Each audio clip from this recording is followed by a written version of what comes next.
Perubahan iklim adalah salah satu tantangan besar yang harus dihadapi secara global seiring dengan meningkatnya kegiatan perekonomian yang berdampak terhadap lingkungan. Tantangan yang dihadapi dunia dalam perubahan iklim kini menjadi semakin berat dengan mundurnya Amerika Serikat dari Paris Agreement atau Perjanjian Paris. Mundurnya Amerika Serikat berarti menambah beban dan tanggung jawab negara-negara lain yang sudah berkomitmen untuk mengendalikan perubahan iklim. Nah, bagaimana dampak mundurnya Amerika Serikat dari Perjanjian Paris dan sejauh mana Indonesia mampu memenuhi komitmen untuk melawan perubahan iklim? Kita akan bahas dalam Insight kali ini bersama saya, Desi Anwar.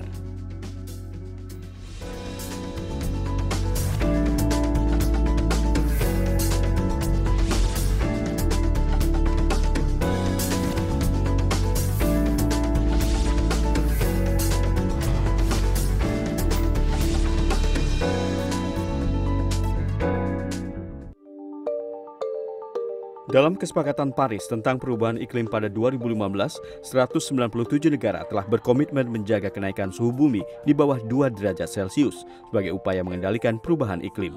Tanpa upaya menjaga kenaikan suhu, maka pemanasan global akan terjadi lebih cepat, serta dampaknya akan dirasakan oleh seluruh negara di dunia, termasuk Indonesia.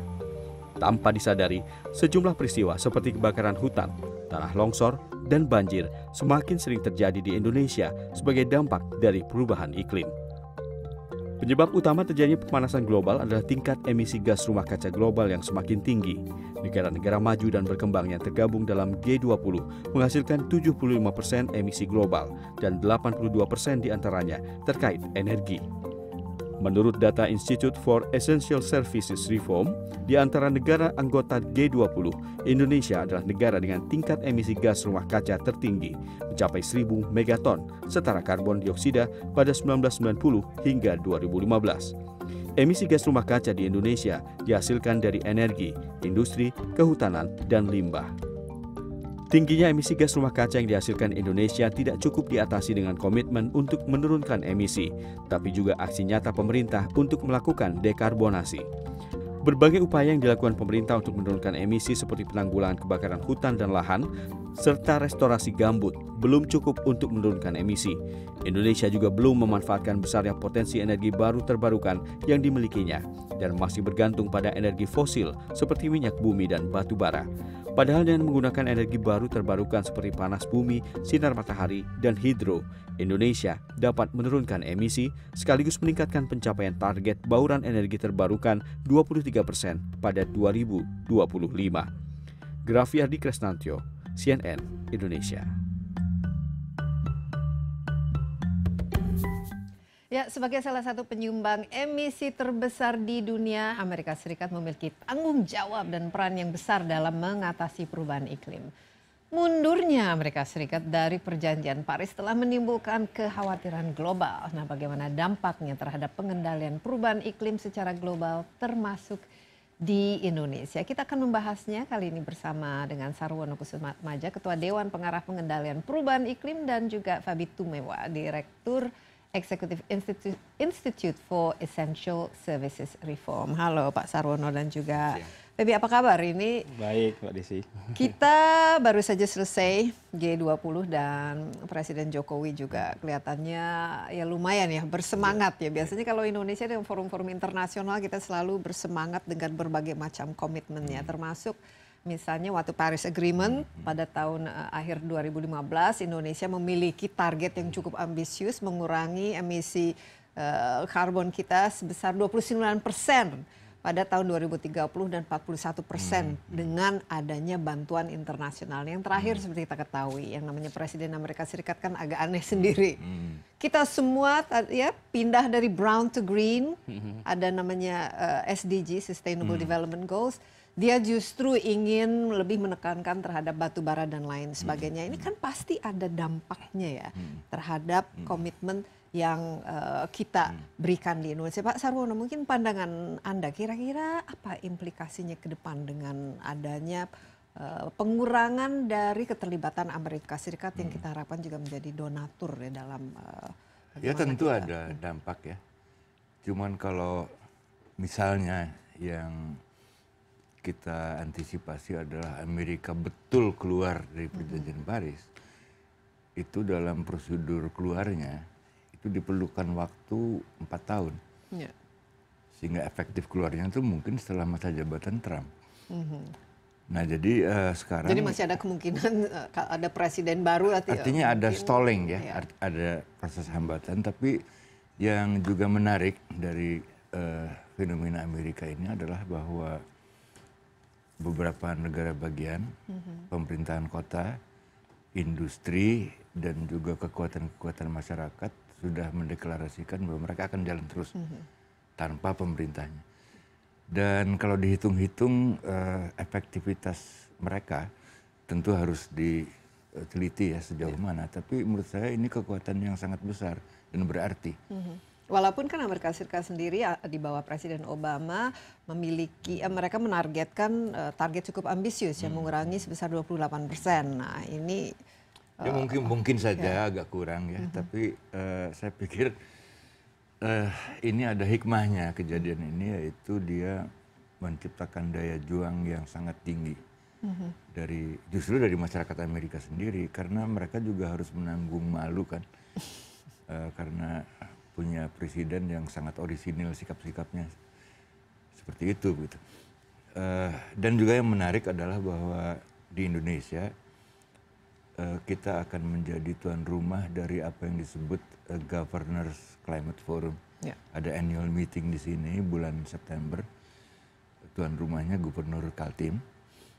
Dan ada kemungkinan Gubernur California juga akan datang ke Governors Climate Forum itu dan akan berbuat sesuatu yang menurut saya sih akan impactful, berdampak. Jadi sebenarnya kita tidak terlalu harus mengkhawatirkan ya, karena memerlukan 4 tahun sebelum kalaupun keluar dari perjanjian ini, dan siapa tahu nanti setelah 4 tahun dia tidak terpilih lagi, ada presiden baru yang dia mudah-mudahan recommit lagi. Anda sendiri melihat bagaimana Feby dengan keluarnya Amerika Serikat atau mengurangnya lah keterlibatan Amerika Serikat secara sentral ya dalam menjalankan Paris Agreement?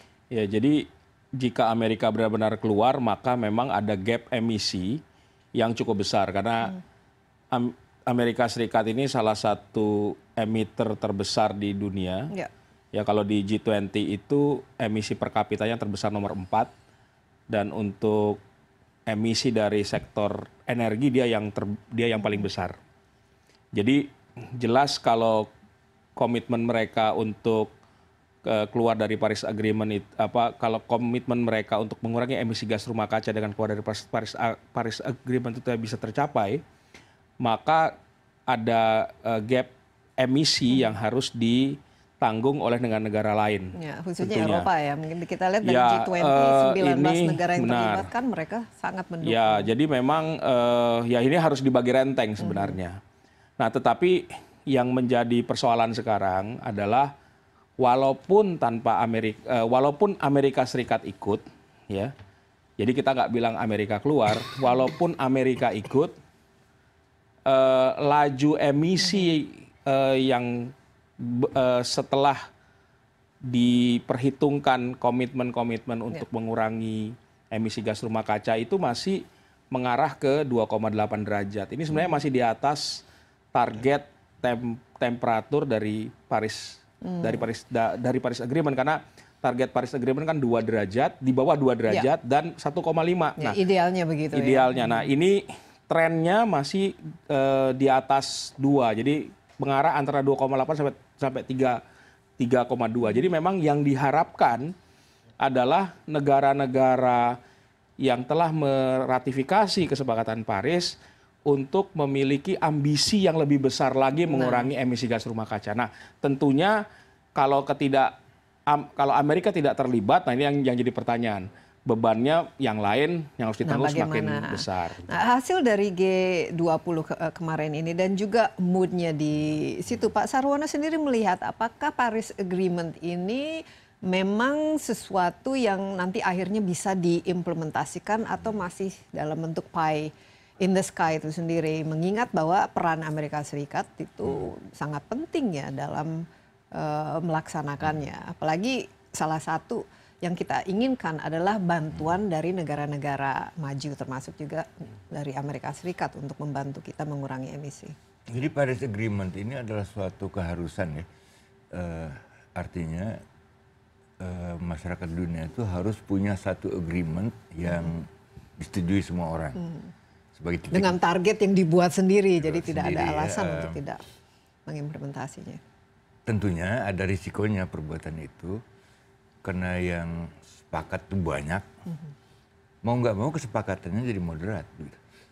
Dan oleh karena itu nanti fase selanjutnya adalah yang terjadi, diperlukan kerjasama yang sangat efektif supaya masing-masing anggota dari Paris Agreement itu ambisinya makin tumbuh. Dan yang jelas tidak bisa, there's no turning back ya, kita tidak bisa kembali ke masa lampau, mau tidak mau upaya untuk mencapai tujuan Sustainable Development Goals itu kan semua harus, itu sudah di komitmen lah bagi seluruh dunia. Kita istirahat sebentar ya, tapi kita akan lanjutkan masih mengenai masalah ini setelah yang berikut ini. Kita akan lanjutkan pembahasan mengenai dampak dari keluarnya Amerika Serikat dari Perjanjian Paris dan juga komitmen Indonesia sendiri. Seperti apa? Tetaplah bersama Insight.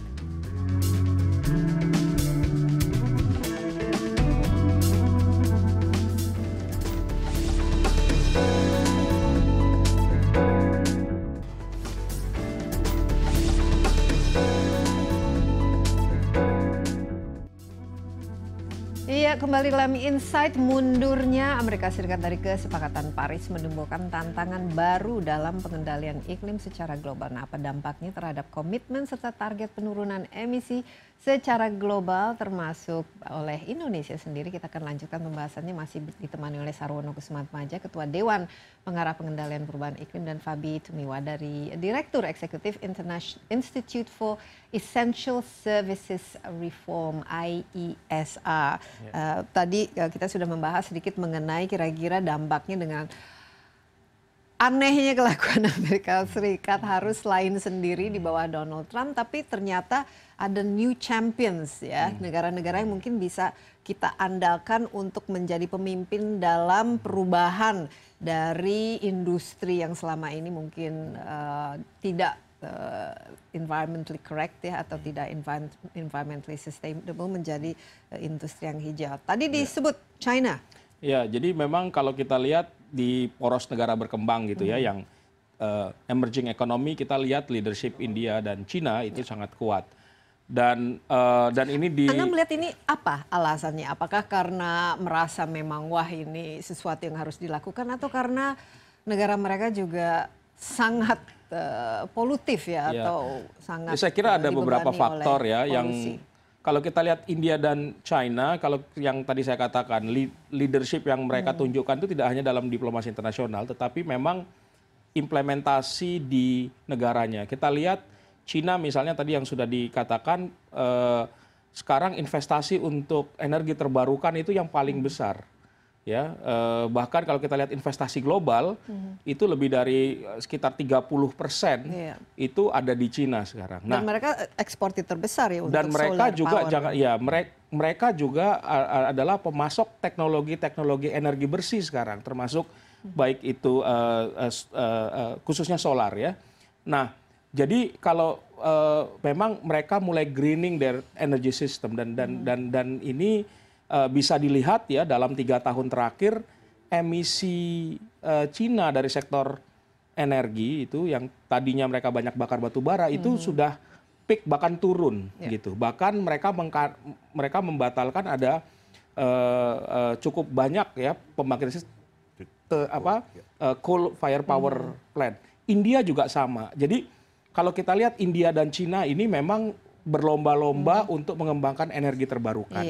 Nah, di sisi negara-negara maju kita melihat aliansi Jerman dan Prancis dengan ada presiden baru ini sangat energetik dan mereka mencoba mengisi kekosongan global leaders ya, terutama di proses G20 berkaitan dengan mundurnya US, dan kemarin cukup berhasil ya kalau kita lihat statement yang disampaikan atau keluaran dari itu. Tapi gitu. implikasinya terhadap Indonesia sendiri, karena seperti kita ketahui kita memiliki target menurunkan emisi sebesar 41% pada tahun 2030 kalau ada bantuan internasional dan ini the business as usual ya. Nah ini apa kira-kira dengan perubahan dalam leadership ini Pak Sarwono melihat, apalagi China kan juga merupakan salah satu investor yang cukup besar di Indonesia dalam pembangunan infrastruktur misalnya. Apakah ini akan mempermudah Indonesia untuk menerapkan? Mestinya begitu ya. Tentunya risikonya adalah memang kita agak terlambat mengarah kepada perubahan dari brown to green ini. Dan ini ada hubungannya dengan kita punya kemajuan di bidang energi. Jadi rupanya pemerintah tuh memilih untuk mengambil amannya dulu dengan menggunakan sumber-sumber energi yang konvensional. Nah setelah ini aman, baru kemudian kita masuk ke energi yang terbarukan. Daripada mengambil risiko yang ini belum jadi benar, udah nyoba yang baru, ya, dan ada risiko nggak jadi juga di situ gitu. Jadi dua-duanya katakanlah dua-duanya mangkrak jadinya. Daripada begitu mendingan step by step. Dan dengan diri sendirinya pace-nya nanti akan lebih lambat dari either China atau Tapi ini kan bukan strategi yang sustainable juga ya Pak Sarwono. Menurut Anda bagaimana cara kita misalnya menggunakan dululah apa yang kita miliki selama ini, yaitu ya paling gampang batu bara kita dan juga itu pun sudah sisa-sisa. dikurangi kan. Tapi maksud saya begini, energi pendekatan ini memang agak konservatif, tidak kita bisa harapkan memperlihatkan loncatan-loncatan yang besar ke depan begitu, dan bisa ditumpulkan akibat negatifnya seandainya kita punya komitmen yang lebih baik ya terhadap apa yang disebut efisiensi energi, jangan boros gitu. Nah kita ini udah begini ketinggalan, tapi boros perasaannya kan dari dulu kalau masalah komitmen Indonesia paling dulu komitmen kita yang membuat Bali Roadmap itu kan justru di Bali itu kan ketika memiliki target-target ambisius ini. Fabi, Anda sendiri melihat bagaimana strategi pemerintah Indonesia yang sebenarnya keinginannya mau ya besar, cuman mungkin apakah ini berkaitan dengan kemampuan atau kemauan? Kelebihan kita tuh di verbalisme kok. Ya.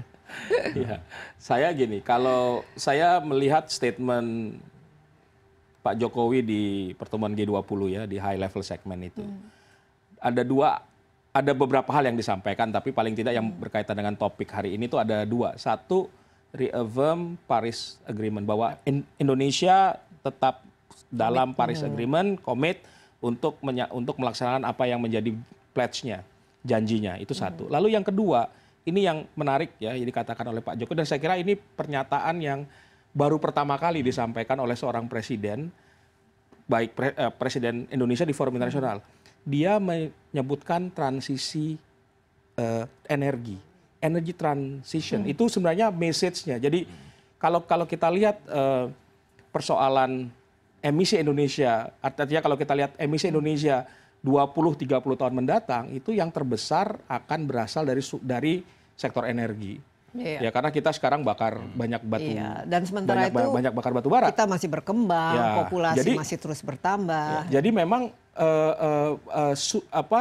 kita mulai harus menyiapkan langkah-langkah melakukan transisi energi dari yang sekarang heavily into fossil fuel gitu ya, menuju pemanfaatan sumber-sumber energi yang lebih berkelanjutan, yang lebih green gitu. Nah, memang yang namanya transisi itu kan tidak bisa cepat.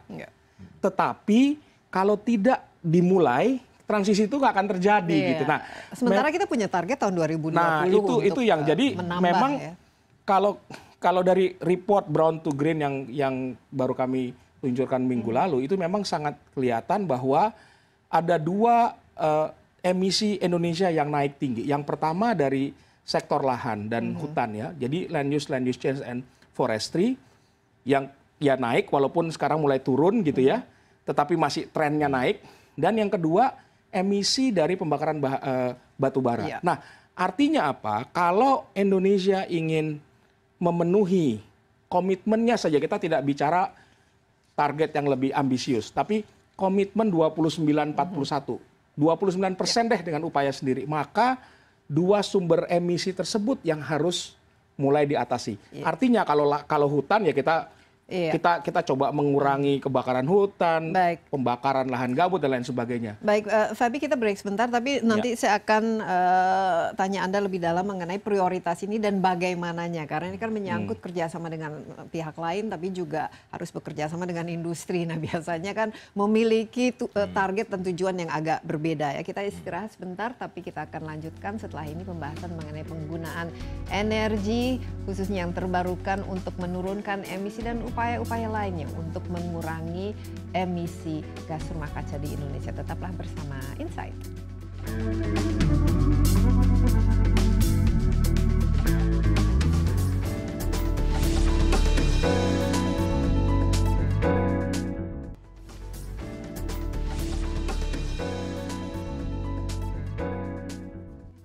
Ya, kembali dalam Insight, salah satu upaya untuk mengendalikan perubahan iklim adalah menurunkan emisi gas rumah kaca. Nah, seberapa besar tingkat emisi Indonesia dan sejauh mana upaya untuk menurunkan emisi? Kita lanjutkan perbincangan bersama Sarwono Kussumatmaja, Ketua Dewan Pengarah Pengendalian Perubahan Iklim, dan juga Fabi Tumewa, Direktur Eksekutif Institute for Essential Services Reform. Tadi Fabi, di laporan Anda From Brown to Green itu melihat kalau di Indonesia sendiri ya memang salah satu negara yang produksi emisi kita, karbon kita cukup besar, terutama dari kebakaran hutan misalnya, atau konversi lahan, khususnya lahan gambut ya. Pak Sarwono, Anda di sini melihat strategi yang diterapkan oleh pemerintah khususnya untuk mengurangi emisi dari kebakaran lahan, konversi lahan, dan walaupun kita kan hasil dari Paris Agreement itu sendiri, Presiden Jokowi membentuk yang namanya Badan Restorasi Gambut. Upaya-upaya seperti ini Anda melihat bagaimana selama ini dilakukan dan kira-kira efektif? Sangat serius, ya, sangat serius dan mulai kelihatan efektif di lapangan. Misalnya kalau saya bandingkan ya, suasananya 2 tahun terakhir ini dibandingkan dengan suasana ketika saya jadi LH, itu jauh banget. Khususnya dalam apa perbedaan yang sangat mencolok? Tingkat komitmen untuk mengatasi masalahnya. Dan komitmen dari Presiden atau juga mungkin kerjasama dengan para menteri-menteri? Seluruh pemangku kepentingan. Dan Pak Jokowi sendiri turun ke lapangan misalnya beberapa kali di Pulau Pisang, di Kalimantan Tengah, ya, di tempat-tempat lain, dan juga kelihatan sekali aktivitas di lapangan itu ya, di mana kita bekerja keras dan kompak begitu. Tentunya ini harus dites dengan datangnya musim kemarau panjang yang berikut. Ya. Ya, tapi kalau kita tahun 2015 luar biasa kan, dengan adanya El Nino, walaupun mungkin tahun-tahun ini tidak terlalu dan effortnya luar biasa ya. juga sudah itu, dan memang terdapat penurunan yang drastis dari jumlah-jumlah tempat-tempat kebakaran yang terjadi di tahun 2015. 2016 itu turun drastis. Dan program restorasi gambut itu sendiri Anda melihat cukup efektif dan mudah-mudahan ya, tapi kan perlu waktu ya untuk melihat itu, dan masih ada waktu 2 tahun lagi. Karena BRG itu dikasih mandat sampai akhir masa jabatannya Pak Jokowi. Sudah itu harus dilihat lagi ya. Jadi tapi paling tidak memang on the right track, dan dengan ada besar. Commitment dan sense of urgency itu. Nah, Fabi, tadi Anda juga mengatakan bahwa salah satu yang penting diturunkan adalah penggunaan batu bara. Sementara Indonesia kita produsen batu bara dan kita memang sangat tergantung ya, apalagi dengan kalau kita melihat industri minyak kita justru sekarang berkurang, investasi, eksplorasi segala macam sudah berkurang di bagian situ ya. Ini bagaimana cara pemerintah untuk mengurangi ketergantungan? Ya, kalau kita lihat memang dari rencana pengembangan energi untuk jangka panjang ya, itu ada dalam Rencana Umum Energi Nasional, itu bisa terlihat bahwa kita akan menitik beratkan pada batu bara untuk pasokan listrik ya. Dan total kita masih lebih dari 75% masih bergantung pada bahan bakar fosil sebenarnya. Nah, yang kami lihat memang kalau kita pertimbangkan rencana sekarang, kita coba proyeksikan emisinya untuk jangka panjang, memang tren emisi dari batu bara itu akan naik karena semakin banyak batu bara yang akan dipakai. Nah, tetapi memang di dalam rencana tersebut untuk rencana energi nasional juga dimasukkan rencana atau target untuk pengembangan energi terbarukan. Nah, sebenarnya yang harus diperhatikan adalah bagaimana agar target energi terbarukan ini tidak meleset. Artinya dalam implementasinya. Nah, kalau kita lihat dalam 5 tahun terakhir memang pertumbuhan untuk energi terbarukan tuh relatif stagnan gitu, tidak terlalu besar. Dianggap gitu. ya ini proyek masa depan lah, tidak. Ya, karena memang masih ada pandangan. Saya kira di banyak policy maker kita melihat bahwa pengembangan energi terbarukan itu mahal, ya, dan apalagi kalau sekarang pemerintah berupaya untuk menurunkan harga listrik ya supaya memicu ekonomi. Tentunya mengembangkan sumber energi yang mahal itu bukan pilihan, tetapi saya rasa ini yang perlu dikaji secara lebih serius ya. Apakah benar energi terbarukan itu mahal, dan kita harus melihat juga dampak jangka panjang. Karena kalau emisi kita itu semakin naik, ya tentunya ada konsekuensi-konsekuensi dalam hal diplomasi internasional. Tetapi juga ketika sekarang sistem energi global itu mulai beralih ya, dan kita lihat negara-negara seperti India, China, Turki dan lain sebagainya itu sudah mulai menunjukkan langkah-langkah perbaikan.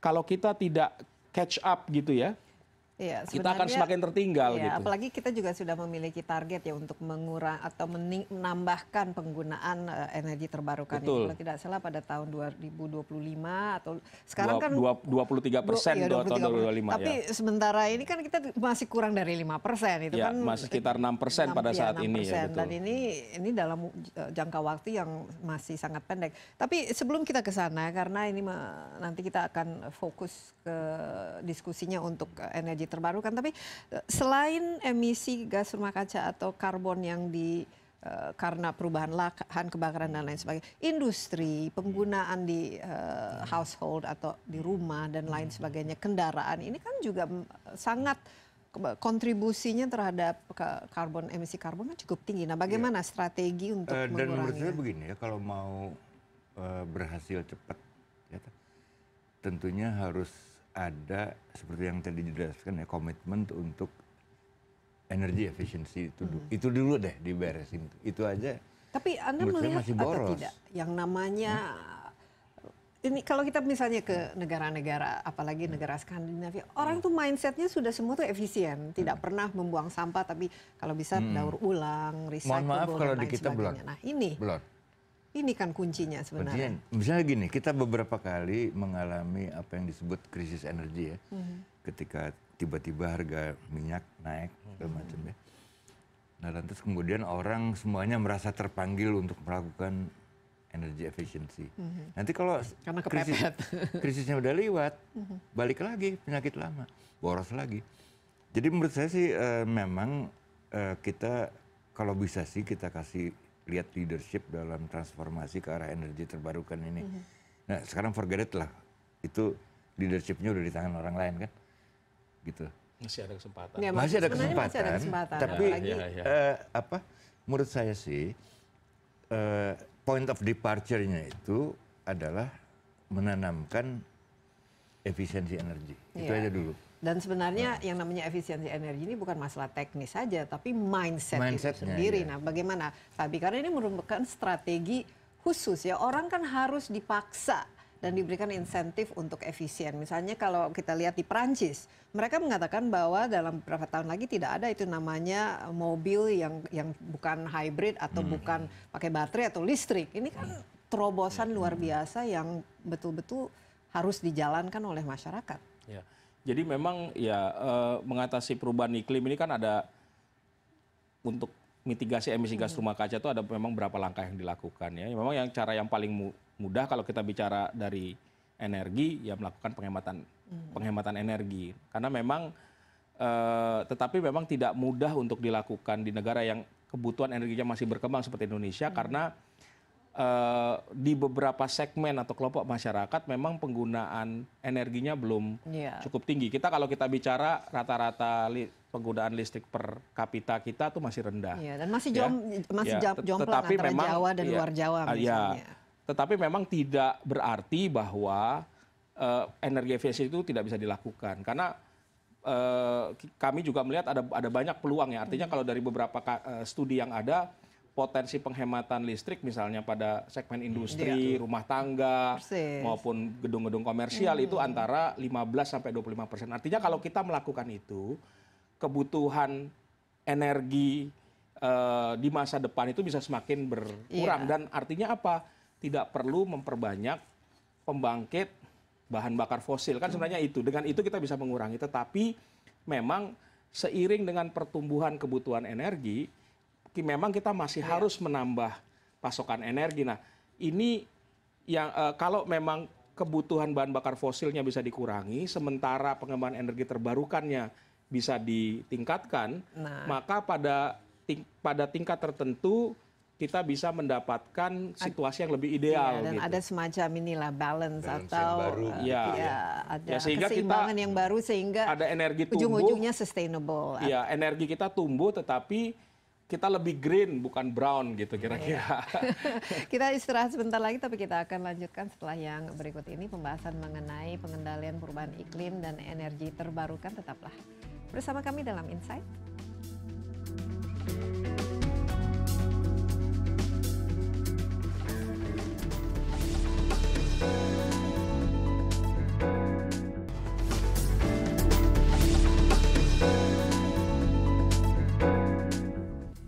Masih dalam Insight, meski memiliki potensi energi terbarukan yang cukup besar, ternyata pengembangan energi terbarukan Indonesia masih jauh tertinggal dibanding negara-negara anggota G20 dan negara-negara berkembang lainnya sebenarnya. Nah, apa saja kendala dalam pengembangan energi terbarukan di Indonesia? Kita lanjutkan perbincangan, saya ditemani Sarwono Kussumatmaja, Ketua Dewan Pengarah Pengendalian Perubahan Iklim, dan Fabi Tumiwa, Direktur Eksekutif Institute for Essential Services Reform. Tadi kita sudah bahas sedikit mengenai target Indonesia ternyata cukup ambisius ya untuk menggunakan energi terbarukan. Tahun 2025 mengharapkan bahwa 23% dari penggunaan energi kita berasal dari energi terbarukan. Sementara sekarang 6% itu sebenarnya dalam jangka waktu yang cukup dekat. Ini targetnya cukup ambisius, tapi Indonesia seperti kita ketahui sangat jago ya kalau membuat target ya. Mimpinya tinggi tapi biasanya ya jatuhnya antara ya kena strategi dan implementasinya tidak klop ya. Jadi nggak nyambung lah istilahnya. Nah, ini kenapa ya? Karena Indonesia ini kan kalau kita lihat kaya dengan energi matahari, kita punya air ya, hidro, ada mungkin air pasang, bahkan angin dan lain sebagainya. Pak Sarwono, apa yang menjadi kendala terbesar? Apakah karena pendanaan kan disebut wah mahal sekali, atau sebenarnya ya kurang insentif sehingga Indonesia tuh tidak dianggap atraktif bagi para investor? Mungkin bingung aja karena kita terlalu banyak mempunyai opsi. Ya, bingung sendiri gitu. Opsi mana yang akan diambil karena saking bingung jadi tidak bisa melakukan apa-apa. Saking kayanya, akhirnya nggak ngerti mesti ngapain, gitu ya. Karena negara-negara yang jauh lebih miskin dari kita itu fokusnya lebih jelas. They know what to do, they know India what sudah to jelas aim for. itu. Ya. Nah, kita nih bingung sendiri karena kita merasa punya segala macam, ada illusion of wealth begitu ya yang mengganggu kita. Tapi kan ada pakar-pakar seperti Pak Sarwono yang bisa mengarahkan sehingga bisa mengurai sedikit kebingungan yang ada di pemerintah. Jangan-jangan makin bikin orang bingung malah, ya. Ya, Feb ya. Ya saya rasa, tapi saya sih bilang begini, yang jelas dalam posisinya sekarang ini, mungkin kita sudah harus mengikhlaskan diri ya, kehilangan leadership dibandingkan dengan India dan Cina misalnya. Ya, tapi setidak-tidaknya kita tuh harus mulai membangkitkan kemauan to catch up gitu ya. Tapi di antara kekayaan alam yang kita miliki yang semua bisa dikonversi menjadi energi terbarukan, kita kan perlu 23% ya nanti. Kira-kira rata-rata paling efisien, paling bisa dilakukan itu dari mana Solar atau matahari atau hydro? Ya itu atau... kita nih punya apa ya, segala macam tapi dikit-dikit gitu ya. Tidak ada yang masif betul gitu. Misalnya geotermal, total sih kapasitasnya 40.000 megawatt, tapi yang bisa dikonversi langsung menjadi energi itu 22.000 megawatt. Nah, kenapa biasanya kendalanya? Apakah karena kurang macam-macam ya, artinya teknologinya, tingkat kesulitan dalam implementasi engineering ininya, side of things itu juga sangat-sangat challenging ya. Investmentnya juga, kemudian juga harus ada trade off antara konservasi dengan geothermal itu sendiri. Di beberapa lokasi tertentu angin itu juga bagus ininya, prospeknya ya. Di beberapa lokasi lain energi arus laut juga bagus. Jadi seharusnya kalau kita jadi we have ini semua, a little bit of everything scattered everywhere. Tapi Gitu. menurut Anda bagaimana? Apa yang menjadi kendala terbesar? Apakah pendanaan? Kalau kita lihat kan sekarang dengan adanya China dan lain sebagainya, pasti mereka mau dong investasi di Indonesia. Ya, kalau kita lihat kendala itu memang ada yang spesifik, ada yang umum ya. Kalau kita lihat dari kebutuhan saja, kalau hitung-hitungan kami itu untuk mencapai 23% itu dibutuhkan sampai dengan 2025 itu investasi paling tidak antara 110 sampai 120 billion dollars up to 2025. Nah, ini bukan jumlah yang kecil ya. Kalau kita lihat kemampuan APBN misalnya melalui anggaran setiap tahun yang disalurkan melalui Kementerian SDM maupun kementerian lain dan transfer ke daerah itu sangat kecil gitu. Paling-paling 1 tahun itu makanya kurang dari 2 triliun gitu. Iya, makanya kita mengandalkan kan bantuan dari internasional. Nah, ya oleh karena itu memang dibutuhkan investasi dan juga bantuan dari luar, terutama bantuan untuk teknologi dan juga bantuan pendanaan. Nah, tetapi untuk menarik investasi dan bantuan lainnya memang negara-negara akan memberi bantuan itu pasti akan melihat seberapa baik misalkan regulatory environment kita. Jadi itu yang dilihat karena butuh stabilitas ya, jangan sampai ganti menteri ganti kebijakan. Nah, salah satu persoalan tadi kalau ditanya apa sih sebenarnya adalah kalau yang kami temukan di dalam report ini adalah inkonsistensi itu yang dilihat. Jadi ada 2 faktor.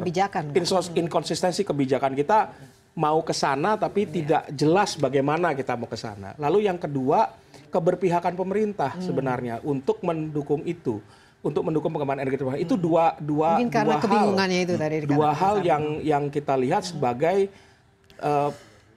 masalah ya, dan ini memang harus menjadi perhatian pemerintah. Karena apa? Kalau kita lihat dibandingkan dengan negara G20 yang lain, ya indeks daya tarik investasi energi terbarukan untuk Indonesia itu semakin menurun. Kalau tidak salah dari 40 negara kita nomor 38 gitu. Ya, itu bahkan itu Oktober 2016. Sekarang mungkin Mei 2017 yang kami pakai data terakhir itu kita sudah malah keluar dari indeks yang dari 40 negara itu gitu. Jadi bahkan kalau kita lihat beberapa indikator yang lain menunjukkan memang daya tarik investasi energi terbarukan di Indonesia sangat rendah. Nah, ini harusnya menjadi concern pemerintah. Terus terang bukan hanya untuk ini saja, tapi bisa dikatakan hampir semua investasi dan industri yang lain juga begitu ya.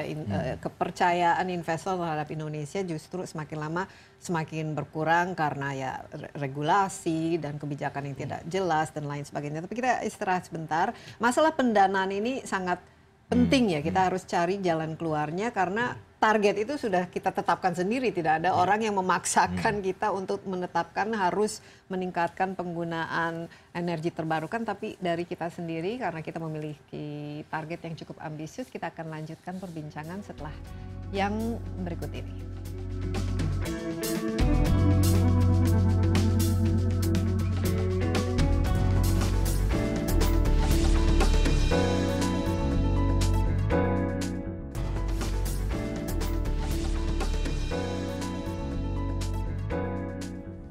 Ya, kita kembali dalam Insight. Ternyata dibutuhkan biaya yang luar biasa besar ya bagi Indonesia untuk merealisasikan pengendalian perubahan iklim dan menerapkan energi terbarukan. Nah, daya tarik investasi untuk energi terbarukan juga akan sangat menentukan minat investor untuk berinvestasi. Nah, sejauh mana daya tarik investasi energi terbarukan di Indonesia? Kita lanjutkan perbincangannya bersama Sarwono Kussuatmadja, Ketua Dewan Pengarah Pengendalian Perubahan Iklim, dan juga Fabi Tumiwa, Direktur Eksekutif dari Institute for Essential Services Reform. Fabi dan Pak Sarwono, Indonesia mimpinya tinggi, tapi biasanya implementasi dan juga strateginya kurang. Tadi Fabi mengatakan bahwa khusus untuk energi terbarukan ini, pemerintah biasanya dari segi regulasi justru bukannya memberikan insentif, mendorong, tapi Indonesia merupakan salah satu destinasi bagi para investor yang sangat tidak menarik ya, khususnya dalam industri energi terbarukan.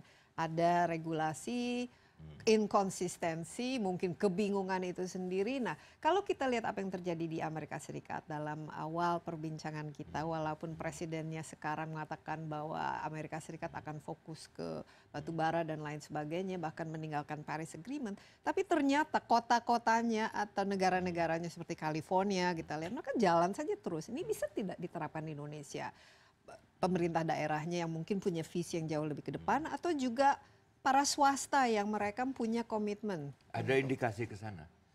Karena kami juga di Kementerian Lingkungan Hidup dan Kehutanan ya, itu melakukan berbagai pengamatan dan juga pelibatan dari para pemangku kepentingan. Apa yang kami lihat itu adalah banyak sekali terjadi inovasi di tingkat tapak, istilahnya begitu, di kita tuh ngomongnya gitu, tapak gitu ya. Dan juga di hal-hal yang menyangkut menanamkan wawasan tentang perubahan iklim dan lingkungan hidup di kalangan anak-anak sekolah, misalnya ya, melalui program yang namanya Adiwiyata, dan kemudian kegiatan-kegiatan di daerah pedesaan dalam program yang namanya Pro Iklim, gitu ya. Itu menyangkut banyak sekali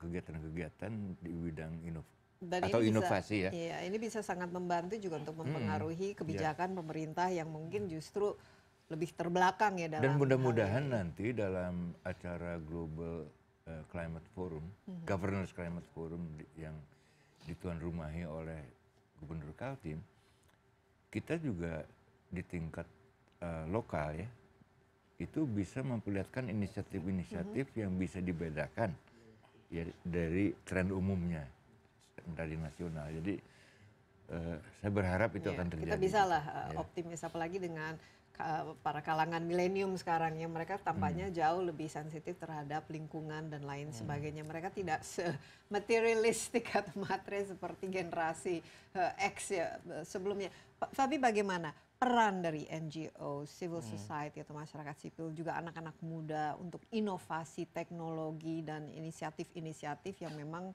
membuat kita merasa bahwa masa depan memang akan lebih cemerlang lah dengan adanya. Saya kira peran dari civil society ya, dan juga yang saya kira generasi milenial sekarang itu adalah harus terlibat aktif di dalam policy making dan decision making. Paling tidak mengawasi bagaimana proses kebijakan itu dibuat ya, dan bagaimana diimplementasikan gitu. Jadi menurut saya kita harus lebih kritis sebenarnya terhadap misalkan ya, terhadap rencana pemerintah untuk kami nanti 2030 akan mengandalkan energi fosil misalnya. Nah, bagaimana masyarakat melihat itu? Sebenarnya diperlukan kesadaran-kesadaran yang lebih kritis untuk melihat masa depan akan jadi seperti apa kalau misalnya kita gagal untuk mengatasi pemanasan global. Karena yang akan terkena dampaknya tuh generasi milenial sekarang juga gitu. Tapi Anda melihat misalnya pemerintah daerah itu sudah cukup banyak yang mengarah ke sana. Mereka tidak melihat apa yang dilakukan pemerintah pusat, tapi justru lebih visioner ya dalam ya sudah mulai ada beberapa inisiatif tapi belum banyak karena memang ada yang pertama ada keterbatasan dalam hal kemampuan teknis ya.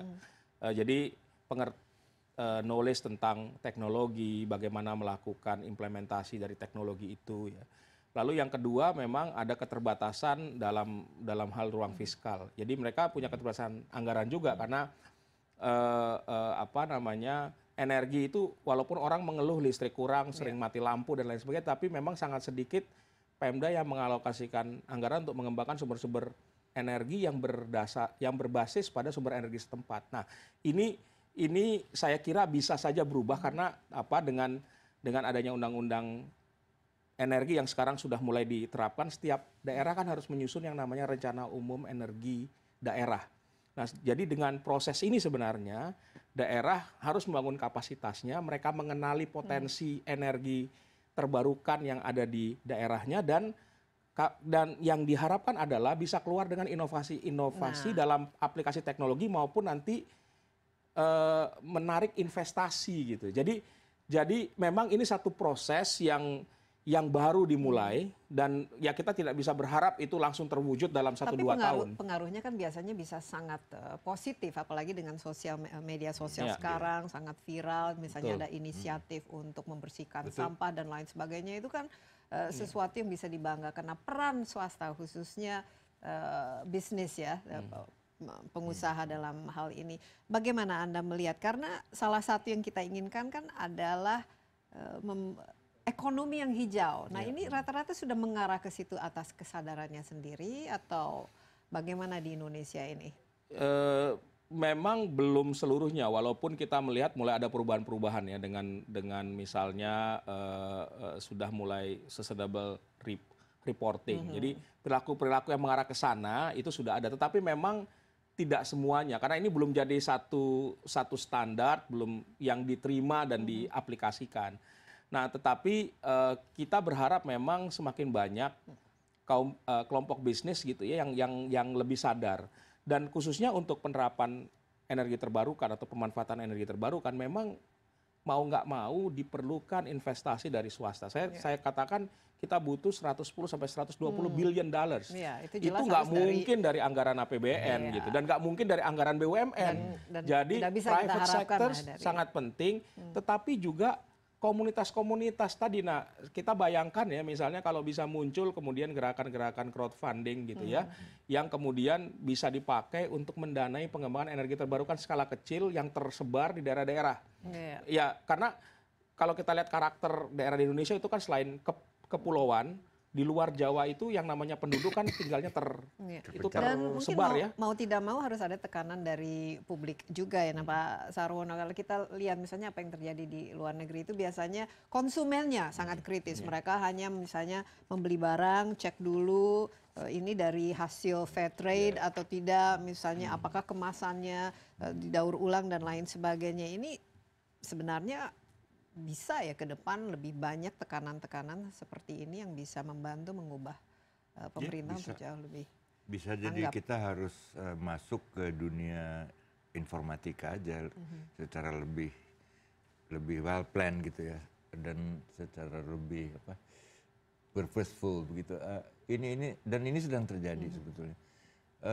Mungkin kalau tren ini tetap kita lihat dalam keadaannya sekarang, dalam waktu 5 tahun ini saya yakin ada berbagai perubahan yang bisa menyolok begitu ya.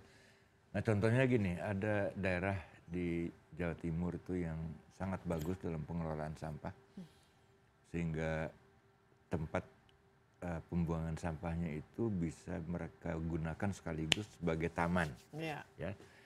Dan juga mereka memproduksi gas metan untuk rumah tangga.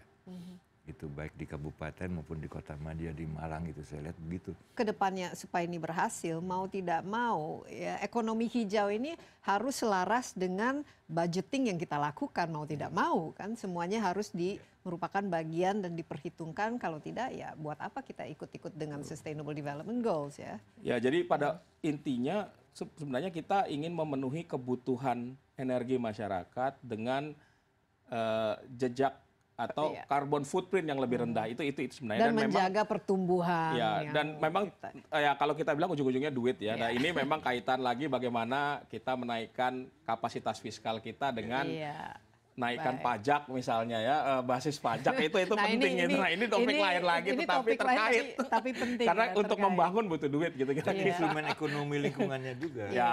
betul. Walaupun katanya sekarang sudah terbukti bahwa peningkatan pertumbuhan itu tidak harus berarti Betul, pengurangan betul. dalam Jadi, sustainability. Iya, Itu jadi bahkan kita lihat bisa sejalan kita lihat tren dengan misalnya di selaras. beberapa negara G20 itu telah terjadi decoupling. Jadi misalkan GDP-nya naik, tapi kemudian emisinya turun. Itu sudah mulai terjadi. Dan Iya. sebenarnya secara agregat G20 itu menunjukkan tren serupa. Jadi memang termasuk Indonesia juga ya, itu kita melihat tren itu. Tetapi masih kurang cepat gitu untuk mencapai target Paris Agreement. Jadi sekarang tuh memang dalam banyak hal butuh akselerasi. Jadi mau nggak mau, suka nggak suka, ya Tapi cepat kalau gitu. bisa akselerasinya dengan energi yang terbarukan. Ya, jangan pakai dan harus akselerasi berkeadilan dengan energi gitu ya. fosil. Itu juga Baik, penting. terima kasih banyak. Ini menarik sekali diskusi kita. Terima kasih Fabi dan juga Pak Sarwono. Dan Terima kasih, Mbak Desi. semoga semua target tercapai ya. Semoga ya.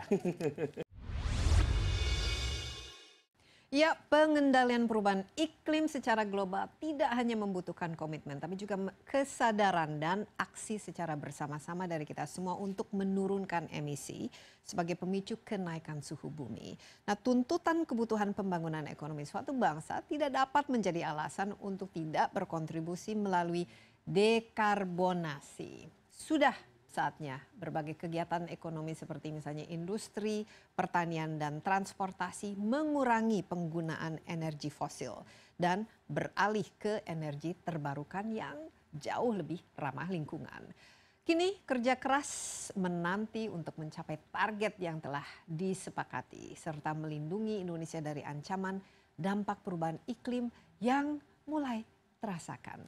Demikian My Insight kali ini. Jangan lupa saksikan kembali Insight besok bersama saya Desi Anwar. Sampai jumpa dan bye-bye.